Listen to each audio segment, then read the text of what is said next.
Abu Hurairah dan ibunya. Abu Hurairah atau disebut juga Abu Hirin, sebutan yang disukai beliau. Nama lahirnya adalah Abdusyams bin Sakhr ad-Dausi. Beliau putra Sakhr dan Maimunah. Sukunya adalah ad-Dausi.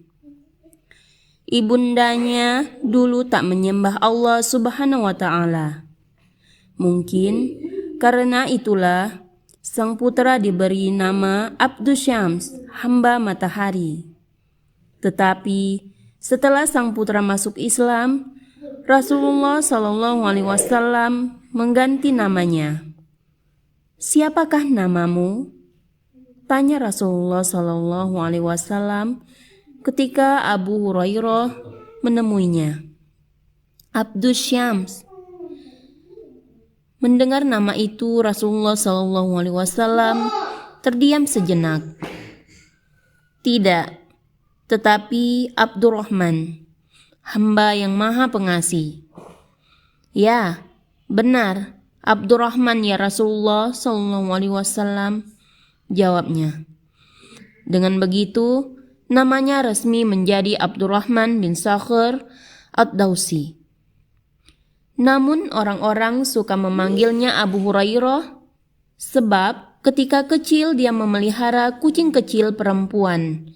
Saat itulah orang-orang memanggilku Abu Hurairah. Dalam bahasa Arab, Hurairah berarti kucing kecil betina. Sedangkan Abu Hurairah berarti ayah kucing kecil betina. Nabi tampaknya kurang suka dengan panggilan ini. Beliau lebih suka memanggilnya Abu Hirin atau Abu Hir, yang artinya ayah kucing jantan. Nama itu lebih cocok untuk lelaki. Rasulullah SAW memanggilku Abu Hirin, sementara orang-orang memanggilku Abu Hurairah. Jika kalian memanggilku dengan julukan laki-laki, Abu Hirin, sebenarnya itu lebih aku sukai daripada julukan perempuan Abu Hurairah. Sejak kecil, Abu Hurairah telah mengikuti Rasulullah SAW.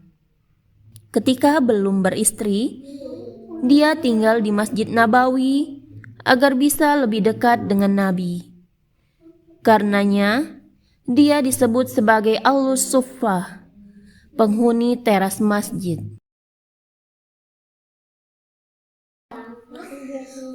Abu Hurairah lebih menonjol dibanding sahabat lain.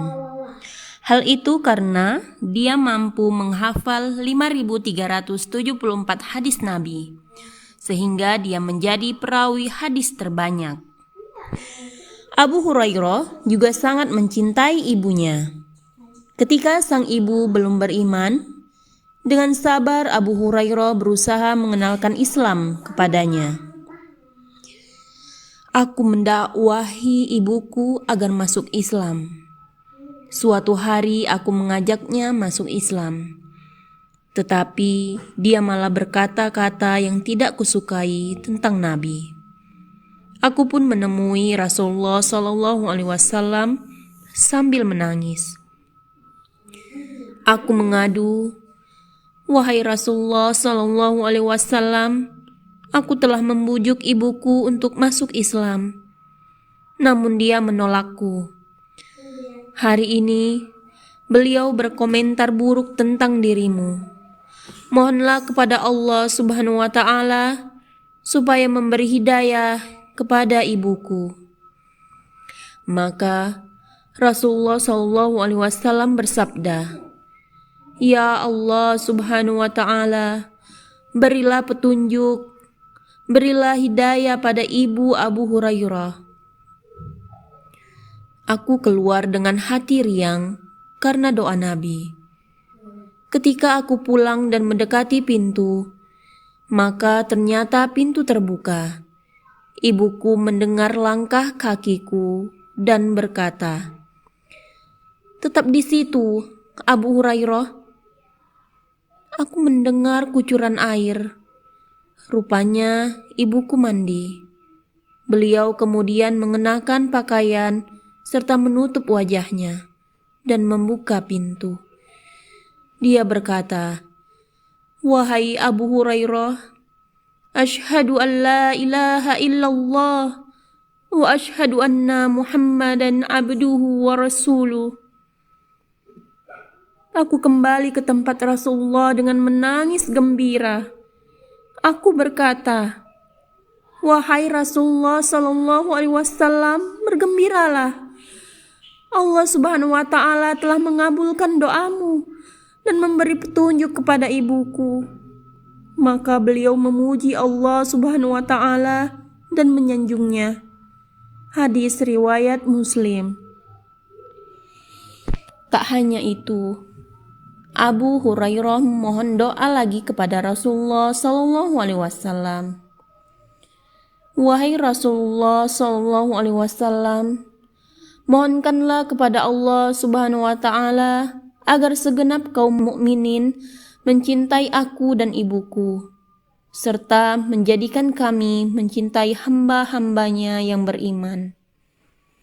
Rasulullah sallallahu alaihi wasallam pun mendoakannya. Abu Hurairah berkata, "Setiap hamba mukmin yang mendengar tentangku pasti mencintaiku meski belum melihatku." Cinta Abu Hurairah kepada umat Islam juga sangat besar. Dia sedih melihat banyaknya orang sibuk di pasar. Mereka enggan menuntut ilmu dari Rasulullah sallallahu alaihi wasallam. Apa kalian tidak tahu bahwa Rasulullah sallallahu alaihi wasallam sedang membagi warisannya, sedang kalian tetap di sini? Katanya pada suatu ketika kepada orang-orang di pasar. Mendengar kata warisan, tentu siapapun tertarik. Para pedagang itu pun bergegas ke masjid, sesuai petunjuk Abu Hurairah. Tak lama, mereka menemui Abu Hurairah dengan kesal. "Abu Hurairah, mana yang kau katakan tadi? Kami dari masjid dan kami tidak melihat Rasulullah sallallahu alaihi wasallam membagikan warisan," protes mereka. "Apakah kalian melihat banyak orang di dalam masjid?" tanya Abu Hurairah. "Ya, tapi kami melihat mereka sedang sholat, membaca Al-Quran, dan belajar ilmu bersama Rasulullah sallallahu alaihi wasallam." Itulah warisan Rasulullah sallallahu alaihi wasallam. Para pedagang itu akhirnya sadar bahwa Abu Hurairah hanya berusaha mengingatkan. Keadaan dunia memang tak ada artinya dibanding akhirat. Abu Hurairah pernah menjalani hidup miskin. Dia juga sering kelaparan. Namun Abu Hurairah akhirnya dikaruniai kekayaan. Dia mendapat banyak harta dari rampasan perang. Dia pun bisa memiliki istri dan anak. Kekayaan tak mengubahnya. Dia tetap rajin menuntut ilmu dan membagikannya. Dia memilih hidup sederhana. Hartanya diamalkan di jalan Allah Subhanahu wa taala. Tidak dia simpan di dalam rumah. Sementara keluarganya dia ajari untuk hidup sederhana. Menjelang ajalnya, Abu Hurairah menangis. Orang-orang yang menemaninya pun heran. "Kenapa engkau menangis, ya Abu Hurairah?" "Aku menangis bukan karena dunia. Aku menangis karena perjalananku jauh dan bekalku sedikit. Aku telah berada di ujung jalan yang membawaku ke surga atau neraka. Aku tidak tahu kemana aku melangkah." Abu Hurairah meninggal tak lama setelah itu, pada tahun 57 Hijriah di Madinah.